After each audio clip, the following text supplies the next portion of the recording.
அஸ்ஸலாமு அலைக்கும், happy good day. இந்த சன்னா மசாலா பூரி, பரோட்டா, சப்பாத்திக்கு மட்டும் இல்லை, தோசை, இட்லிக்கும் கூட நல்லாயிருக்கும். வாங்க இது எப்படி செய்யலான்னு பார்க்கலாம். இந்த சன்னா மசாலாவுக்கு தேவையான அளவு 7 தக்காளி, 1 வெங்காயம் சேர்த்து அரைச்சி எடுத்துக்கிறேன். குக்கரில் தேவையான அளவு எண்ணெய் சேர்த்துட்டு பிரியாணி ஸ்பைசஸ்லாம் சேர்த்துட்டு ஒரு வெங்காயம் நீட்டு வகத்தில் கட் பண்ணி வதக்கிட்டு இஞ்சி பூண்டு பேஸ்ட்டு சேர்த்துக்கோங்க. கருவேப்பிலை, பச்சை மிளகாய் நல்லா வதக்கிட்டு காரத்துக்கு ஏற்ற மாதிரி மிளகாய் தூள் சேர்த்துட்டு அரைச்ச மசாலா இதில் சேர்த்துக்கலாம். உங்களுக்கு எந்த அளவுக்கு தேவையோ அந்த அளவுக்கு மட்டும் வெங்காயம் தக்காளி சேர்த்துக்கோங்க. தனியாத்தூள் 4 ஸ்பூன், கரம் மசாலா 1 ஸ்பூன், தேவையான அளவு உப்பு சேர்த்து நல்லா வதக்கி விடுங்க.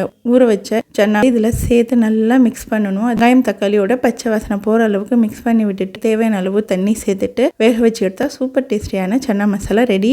அவ்வளோதான், சூப்பர் டேஸ்டியான சன்னா மசாலா ரெடி. இது பூரி, சப்பாத்தி, பரோட்டா, இட்லி, தோசை எல்லாத்துக்குமே ரொம்ப நல்லாயிருக்கும். கண்டிப்பாக உங்கள் வீட்டில் ட்ரை பண்ணுங்கள். தேங்க்யூ ஃபார் வாட்சிங். Happy good day. வீடியோ பிடிச்சிருந்தா நம்ம சேனலை சப்ஸ்கிரைப் பண்ணி சப்போர்ட் பண்ணுங்கள்.